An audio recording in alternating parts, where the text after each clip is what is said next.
tem instituído o voto obrigatório. Quer dizer, há uma literatura muito ressentida com relação ao Brasil, quer dizer, o complexo de vira-lata que a gente tinha desde... Só fomos curados quando ganhamos a Copa de 58, né, que é, enfim... 34, horror de Constituição, porque introduziu o corporativismo. Ok, introduziu, mas instituiu o voto obrigatório, né, que é uma estrutura de vertebração da nossa experiência política até hoje. Enfim, ao fim e ao cabo, foi este o último legado que acabou fixado como cláusula permanente na tradição republicana, o voto obrigatório, ainda que sujeita à regressão demofóbica. A reforma política introduzida pelo Código Eleitoral de 32, ainda que seus efeitos de curto prazo tenham sido mitigados pelos acontecimentos imediatos, a não realização das eleições diretas para presidente em 34, o golpe de Estado de 37, a despeito disso, essa reforma foi a primeira a indicar uma direção democratizante para o país, a primeira. Com efeito, a grande reforma eleitoral feita no Brasil nos tempos anteriores ao Código de 32 foi introduzida em 1881 pela Lei Saraiva, que, a pretexto de estabelecer eleições diretas para a Câmara de Deputados, eliminou os votantes de primeiro grau e manteve o censo alto para os de segundo grau, o que implicou imensa redução do eleitorado, reduzido a 10% do original. A regulação introduzida em 32 e recepcionada em 34, ao contrário, teve efeitos claramente incorporadores, mais eleitores, né, incorporadores.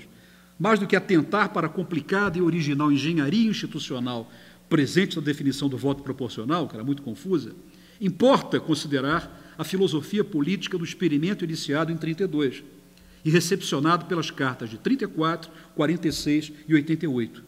Ela, a um só tempo, reconhece imperativos realistas, por exemplo, a necessidade de uma justiça específica para garantir a verdade eleitoral, e que indica a opção por um processo de incorporação eleitoral menos vulnerável aos mecanismos oligárquicos.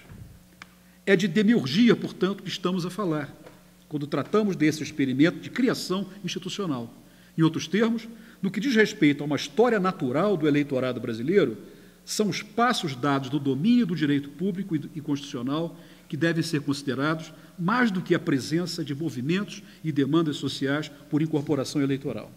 Triste dizê-lo, mas sou obrigado a fazê-lo.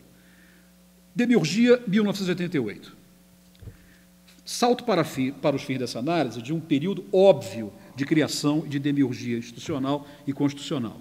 Com efeito, as instituições e as regulações que envolveram a criação da política social e a organização do mundo do trabalho nas décadas de 30 e 40 do século passado representam o que talvez tenha sido a mais forte evidência brasileira de demiurgia institucional e constitucional. Luiz Werneck Viana, a princípio viria aqui, mas infelizmente não pôde vir, em livro clássico, fez-lhe análise inspirada e incontornável. Refiro-me a Liberalismo e Sindicato no Brasil. Se voltarmos, contudo, à letra de Oliveira Viana, a arquitetura da legislação social e trabalhista pode ser percebida como uma resposta mais adequada ao passivo sociológico nacional.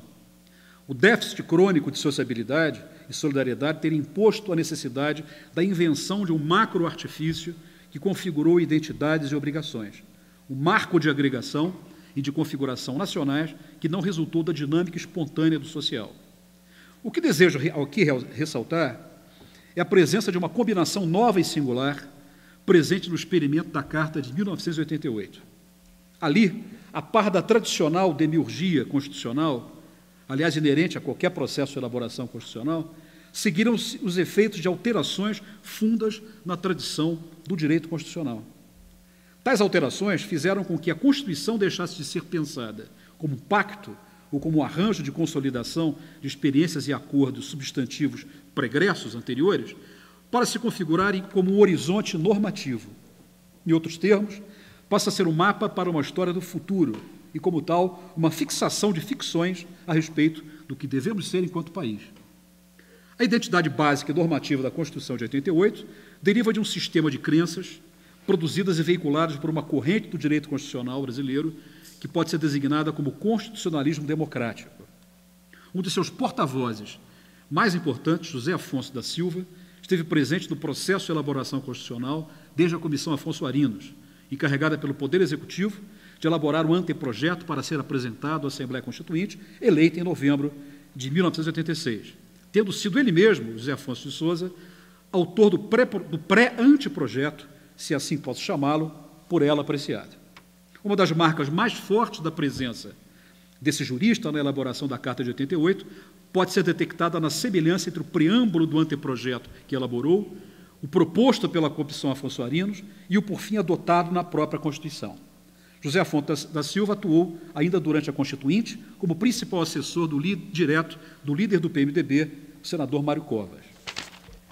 3 aspectos fundamentais indicam a presença do chamado constitucionalismo liberal, quer dizer, constitucionalismo democrático, no processo, desde os anteprojetos José Afonso da Silva e da Comissão Afonso Arinos. São 3 aspectos que são importantíssimos.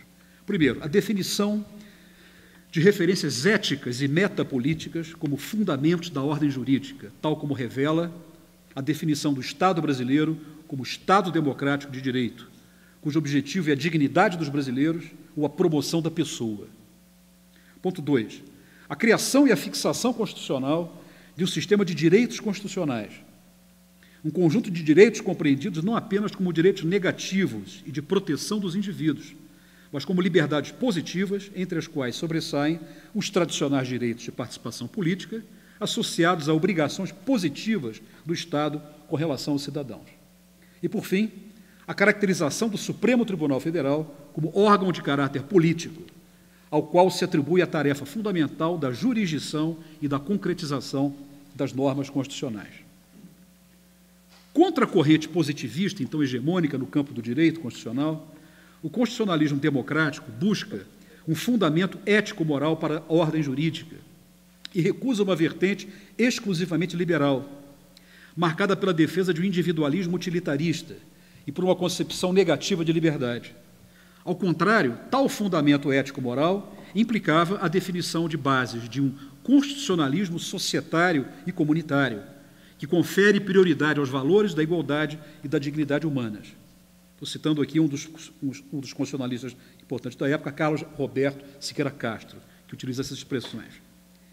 Do ponto de vista do conteúdo e dos valores consagrados no preâmbulo da Constituição, coisa que nós nunca lemos, e no título dedicado aos direitos e garantias fundamentais, demos menos ainda, os constituintes linguisticamente vinculados à prosódia do direito constitucional acabaram por fixar na Constituição orientações há muito introduzidas pela semântica da filosofia política. A prosódia é do direito constitucional, a semântica da filosofia política. Em termos concretos, a Constituição, do ponto de vista daqueles valores, é uma síntese de tradições, é uma síntese de decantações, na qual estão vigorosamente presentes as vozes da tradição democrática, pelo elogio à liberdade positiva e pelo alargamento das formas de participação política, cívica e social dos cidadãos, da tradição liberal, pelas liberdades clássicas garantidas e pela preocupação com os indivíduos como sujeitos de direitos, e da tradição igualitária, e, por que não dizê-lo, socialista democrática.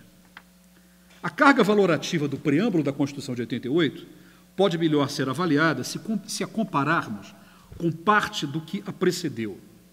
Com efeito, o seu correspondente na Constituição de 67 dizia simplesmente o seguinte, eu vou ler agora o preâmbulo da Constituição de 67, abre aspas, o Congresso Nacional, invocando a proteção de Deus, decreta e promulga a seguinte Constituição da República Federativa do Brasil. Fim de citação. O contraste com o preâmbulo de 88 é gritante. Vou começar a ler agora o preâmbulo de 88. Nós, representantes do povo brasileiro, reunidos em Assembleia Nacional Constituinte, para instituir um Estado democrático, destinado a assegurar o exercício dos direitos sociais e individuais, a liberdade, a segurança, o bem-estar, o desenvolvimento, a igualdade e a justiça como valores supremos de uma sociedade fraterna, pluralista e sem preconceitos, fundada na harmonia social e comprometida na ordem interna, internacional, com a solução pacífica das controvérsias, promulgamos, agora sim vem Deus, sob a proteção de Deus, a seguinte Constituição da República Federativa do Brasil. Fim de citação. Em primeiro lugar, a designação da autoria. Não é uma instituição, o Congresso Nacional, mas representantes do povo brasileiro, reunidos com o propósito de instituir um Estado democrático. Tal finalidade, contudo, não se esgota no desenho de instituições e de formas de organização política e administrativa. Há, de modo claro, a ideia de que o Estado democrático, enquanto arranjo institucional, justifica-se pelos seus propósitos de natureza substantiva. Assegurar o exercício dos direitos sociais e individuais, a liberdade, a segurança, etc., etc. constituem-se